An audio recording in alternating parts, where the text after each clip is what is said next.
What's going on, everyone? Gormy here. Today, I am going to be bringing you guys what is, in my opinion, the top 3 best tactics for FM22 when it comes to implementing a wide center back type tactic.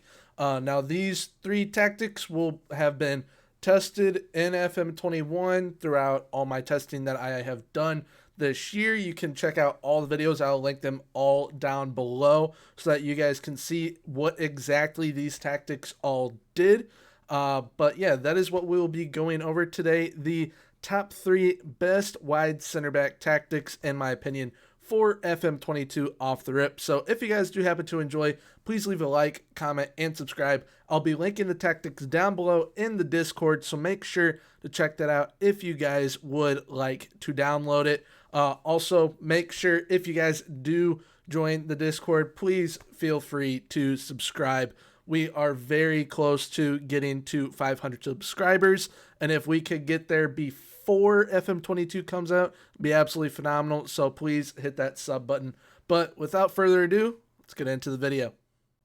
All right, so the first tactic that I have here for you guys is called the Fab Five. I originally tested this tactic with Manchester City. They did absolutely phenomenal with it.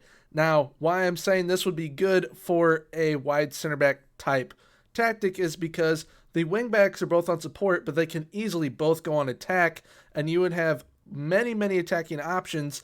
And having 3 very solid center backs, such as a team like Man City, you would be able to cause havoc with a tactic like this. It would be a very solid option come FM22. It's got an advanced forward on attack, a deep line forward on attack. I believe both have shoot more often and tackle harder on. The central midfielder on attack has move into channels and tackle harder. The ball winning midfielder on defend was left as is. And then the advanced playmaker on support has tackle harder.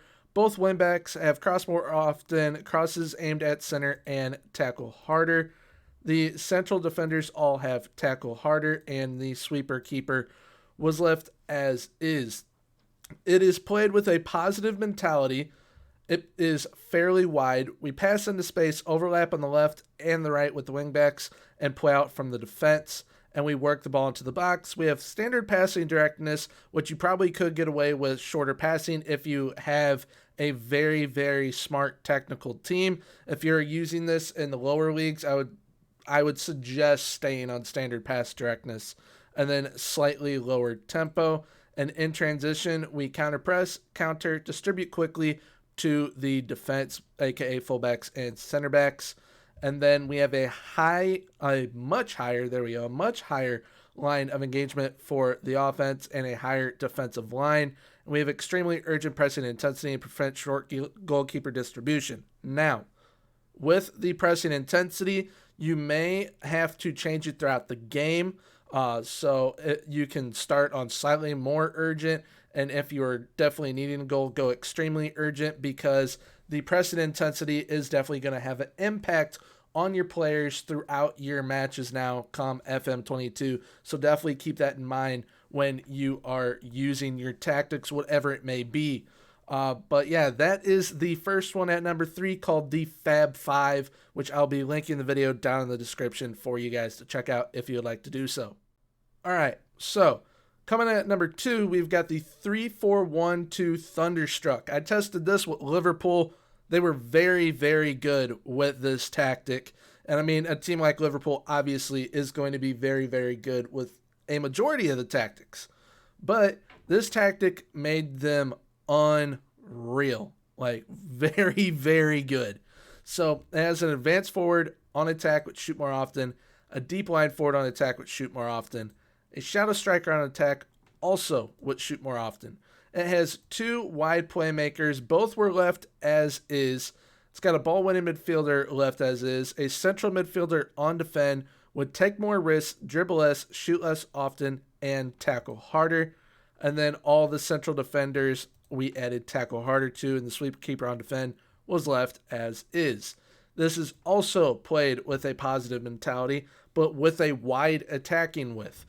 pass into space and play out from the defense. There's no overlapping from anywhere, no focus play down the right or the left. You play out from the defense, and it works very, very well. You work the ball into the box with mixed crosses, standard passing directness, higher tempo, and dribble less so that they focus more on passing. Counter press and counter when in transition, distribute quickly, and distributing to these center backs. Now, speaking of that, you can probably take short kicks, kind of push them a little bit further up the field if you are wanting to do that. Out of possession, much higher line of engagement for the offense and a higher defensive line, extremely urgent pressing intensity, and prevent short goalkeeper distribution. And once again, with the pressing intensity, you will probably need to change it throughout the game so that your players are not dead by halftime or by the 65th minute. So definitely, once again, keep that in mind come FM22. But that is the tactic in second, the 3-4-1-2 Thunderstruck. I will be linking the video down below if you guys would like to check it out. All right, and coming in at number 1 is a tactic I actually just did here on the channel. Jorge Zeus' 3-4-2-1 that he uses with Benfica, as you guys can tell. Top left, I am doing it off of this file and the players on the right side there. This tactic is very, very good. It is very offensive, but a very solid defensive tactic as well. And if you can get all the right pieces, you can use this tactic to dominate Europe. I mean, absolutely dominate. You'll already be dominating your league with this tactic, but come the Champions League, Europa League, Europa Conference League, whatever you may be in, you can probably get at least to the quarters, semis, or finals every single time you're in those competitions because of this tactic. It is absolutely absurd. We've got a pressing forward on attack up top, which shoot more often. 2 shadow strikers on attack, both which shoot more often. You have 2 wingers on support. They both aim their crosses at far post, tackle harder, mark tighter, and both mark a specific position. The left winger marks the opposing right winger, and the right winger marks the opposing left winger. So when the other team is in attack, they both drop back, and it is then a back 5. It is very, very good, and with wide center back options, the wide center backs can then kind of push more inward, and then the wingers come back and help defend as well. You got a central midfielder on defend with dribble less and tackle harder, and what is nice about this central midfielder on defend, this guy drops back as well, and sometimes you're defending in a back 6. It is absolutely absurd and very hard to break down.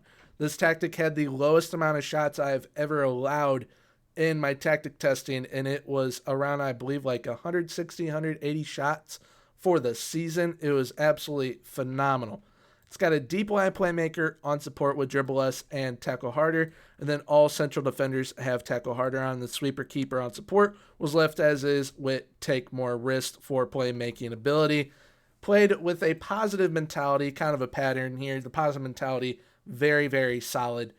Attacking with was wide, once again, just like the last one. Pass into space and play out from the defense. Work the ball into the box with mixed crosses. Shorter passing directness and a higher tempo and dribble less for the better passing overall. And then in transition, counter press and counter, distribute quickly to the center backs. And with all of these that have distribute to center backs, distribute to fullbacks, taking short kicks will allow you to push them up the field a little bit more if you're looking to hit that counter super, super fast. So keep that in mind when you are trying to hit counters and catch teams out. Now, it's with a higher line of engagement and a higher defensive line instead of being much higher. I wanted them to kind of stick a little bit closer together on this. And then pressing intensity is more urgent, so not as urgent as the others, but still it is more urgent. And then prevent short goalkeeper distribution. This tactic, absolutely phenomenal. Benfica finished in first. They beat the likes of Real Madrid in their Champions League group. They unfortunately did not make it out of the group because they had a very, very solid one. And then they were runners-up in, I can actually check it, runners-up in the Portuguese Cup, and they won the Portuguese League Cup. And they won the league with 85 points. So this tactic, very, very solid. I'm definitely going to be using this come FM22 and probably the other two as well, especially with my beta save. So it's definitely going to be a very intriguing tactic to use. I'll be linking this video down below in the description as well for you guys to check out. It is the most recent upload here on the channel right before this video. So it should be fairly easy to find for you guys. But that is it for today's video. If you guys did happen to enjoy it, please leave a like, comment, and subscribe. And until next time, have a good one.